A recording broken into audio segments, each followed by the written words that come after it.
Hello, everybody. Nice to meet you. Um, this is going to be a conversation between two psychologists. It's not going to be stuffy. It's going to be a little bit of fun. It's going to be a little bit serious too. But we'll see where that goes in a moment. I'm Steve Costello. I work with my business partner, Leo Farberg, who's situated way over there in Russia. Leo, over to you. Hi, I'm Leo Farberg, and I am a clinical psychologist and also a psychotherapist, and I've been practicing for about 20 years. So I think I've got some experience that might help more people uh, who are interested. And it's cool to be with you, Steve. So tell us about your story, about your rollerblade incident. Yeah, I will. Thanks, Leo. Um, well, this happened quite a few years ago, and it's quite a painful thing. It was painful in a physical sense, but it was also painful in an emotional sense, and in some ways today it's still painful. So it's quite a challenge. So a simple knee fracture caused during personal fitness training by a small fall after one of my rollerblades, dare I say it, found a dip in the ground. I fell backwards, hit my head on the concrete, saw a flash of light, boom, and kicked my left knee with my right skate. Ouch, it did hurt. I'm not going to repeat any of the language used at the time. It was rather colourful. Anyway, hip to toe plaster for 6 weeks, followed by some physiotherapy, light pain medication, and a straightforward system to healing and return to work in sight, even though I'd immensely enjoyed the time spent at home with my partner and young family while I recovered. It wasn't going to take long to get back to normal. At least that's the way things felt at the time. So, sorry about this post, folks. My system is misbehaving. Anyway, so getting back to normal wasn't going to take too long. But a lot of things began to happen. First of all, the physiotherapist said to me, things aren't going to plan. You should be better by now. Better, whatever that meant. She clearly had a plan in her mind, but patient wasn't responding too well. So that started what I like to call a cascade of intervention. So very quickly, I found myself going to see very specific doctors, not general doctors, specialists in pain management, specialists in neurology, and so on and so forth. So it was quite a list of different people. There was one invasive surgery to the knee. It didn't change anything, but it was a surgery that carried with it everything that surgery carries. Anesthetic and so on and so forth. Still things weren't getting better. And then eventually the pain started to spread. So it went from the left knee into the left foot, all the way up the leg into the hip, up the side of the body into the left arm. After a while, a special brace was made for the left arm because it was so painful, it couldn't move very well. It was a very strange situation and very painful too. But perhaps the worst thing about all of this was that the medications were increased. It felt weekly. From one week to the next, something went up, something went up. It probably wasn't weekly, but certainly my recollection right now is a weekly thing. In the end, I found myself taking 250 milligram patches of fentanyl, and we know about fentanyl. It's a common debate in the world. Yeah. And other pain medications that were all in the opiates group. So without realizing it, I became an addict. And that in itself was something other to all this stuff going on with the pain. So, for example, I remember in the early days, in the afternoons, I couldn't stay awake. I had to sleep, which meant that when it was family sleep time, nighttime, Steve's wide awake. So I started to get out of sync with the flow of things. Um, Still, this cascade of intervention continued. Different physiotherapists, special physiotherapists, talk about sending me on residential physiotherapy events, for want of a better phrase. Um, I saw some psychologists, clinical psychologists, regular psychologists, if that's fair to call myself that, because I'm a psychologist. Um, that in itself was extremely difficult because I knew where these guys were coming from. I understood the models they were using. I knew the models they were using, and they were using them on me, for goodness sake, and that did not go down well. That was very difficult to manage because a part of me was still in denial. I used to talk about pain as this pain, that pain, the pain. What changed the situation? I realized after quite some time that much of what was happening actually started way before I fractured my knee. And it took a lot of conversation, a lot of deep inner work, a lot of work on self by self, in addition to eventually saying to the psychologist, okay, I know you're good guys, I love you. I'm going to play ball now. It took a while, but I got there. So it took a lot of inner work to discover that in the past there was a lot of emotional trauma that I'd avoided and hidden by, for want of a better phrase, becoming a workaholic. So I dived into my work very, very deeply, never came up for air. That's all that mattered. It was work and riding my mountain bike. Work, riding my mountain bike. In the winter, work, go skiing, nothing else. And that was probably one of the best avoidances that I attribute to this life right now. So when I discovered those things, then I was able to challenge them and start to work them out. And that, I'm pleased to say, is done. So that's cutting a very long story short. Uh, how did you discover that emotional part was so essential, so basic to your physical pain? And how did you manage to get out of this vicious cycle? I was a member of a pain management program in the UK for a while. So I was in a group of about 10 people, people with different chronic pain conditions. And one day a doctor said to me, Steve, why do you have pain? My immediate response was quite rude because I missed the question. But when I thought about it,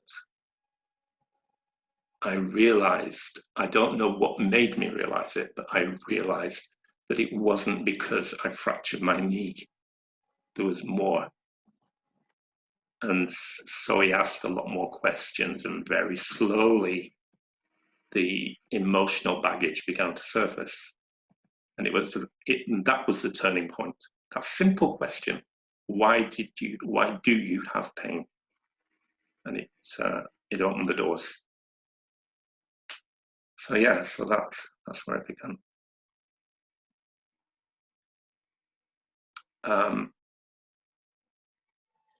It's still difficult. It's still difficult to manage, you know. But as far as I know, you still now you ride your bike. You are back on track. You are and you are living a joyful and fulfilling life with your family, and with your business and with the things you like. So, is there anything you can share about how to come to this special, meaningful life? Yes, well, I can't do it in this short video. We would be here all day. That's why you and I are here, Leo, really, isn't it? Because we know that there are ways in which we can help people with their personal healing, with their journeys, to work out how to correct faulty journeys, for want of a better phrase. So we have ways that we can employ to help people. And we can do that in one-on-one sessions, so people can go to you or they can come to me, or we can do it in small groups. There are many ways that we can help people work it out. I think the important thing to know is that, as painful as it may seem to open the doors to healing, if the support is right, if the people who are working with you are right, then the journey becomes so much easier.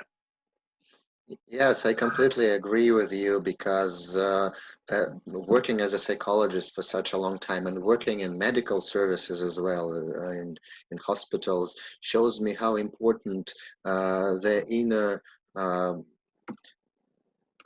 being ready from the inside is very important, and very good compliance between the client and the counselor and the team of specialists who help the person who is suffering is very important.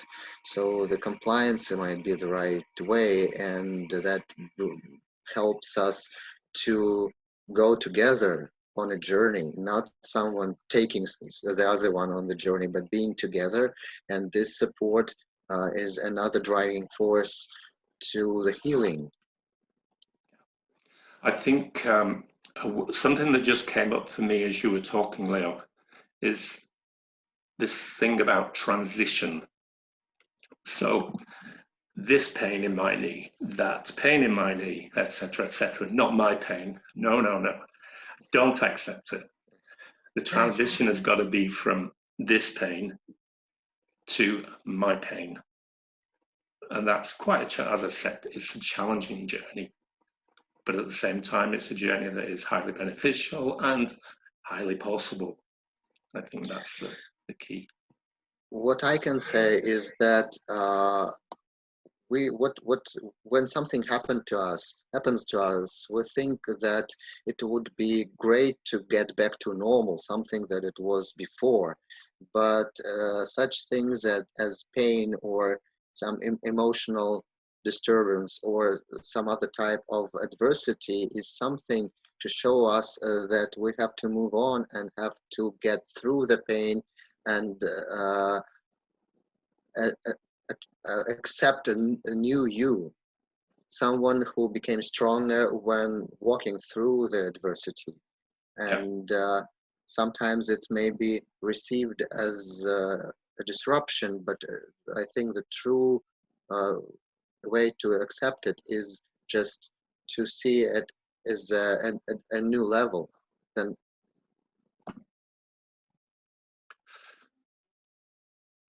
yeah. Thanks, Leo. I was just thinking about my situation, what happened in the very, very early days. And what it seemed, although, and I went along with this, is that the goal was to get me back to ground zero, back to normal.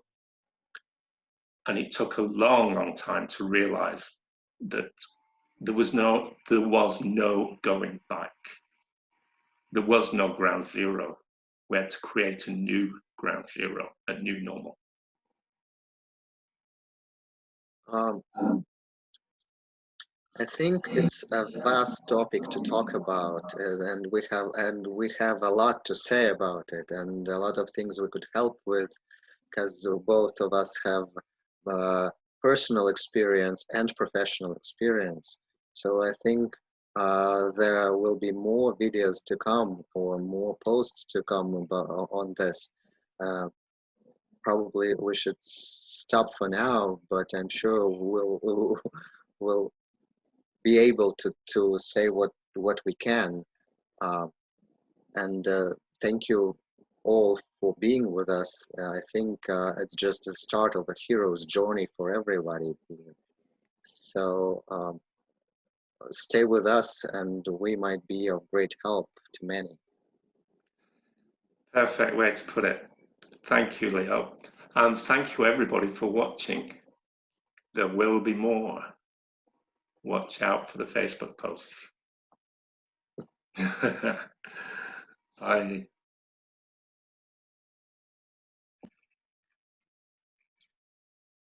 So guys, if you feel like Steve or I could be helpful to you on your hero's journey through your pain to a new you, you can drop a message via messenger to me or to Steve, uh, saying that you need counseling or you need to talk, and we could decide on one-on-one counseling, uh, which I think is um,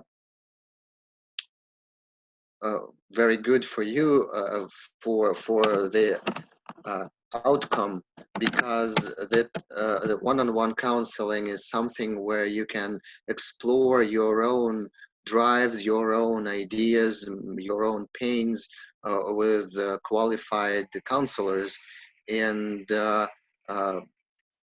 make a very uh, meaningful impact on your health, both emotional and physical. So if you feel like you need to talk, you just drop a message and we'll arrange a short meeting where we can decide whether you'd like to work with us or not. So you're welcome. Just drop a message.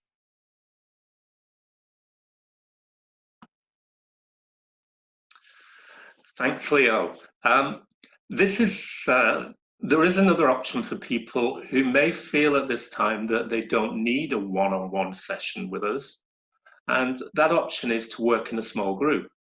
So, for example, a maximum of 10 people, definitely not more, would work together on issues relating to the things that we've been talking about today.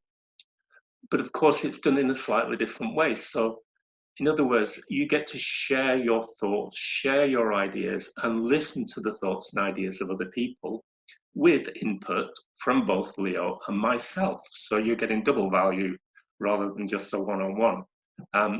This is a great way to explore some of the issues that are relevant to you, and it's done in kind of a safe environment because everybody in the environment would agree that it's confidential and excuse me, what's said in the group stays in the group.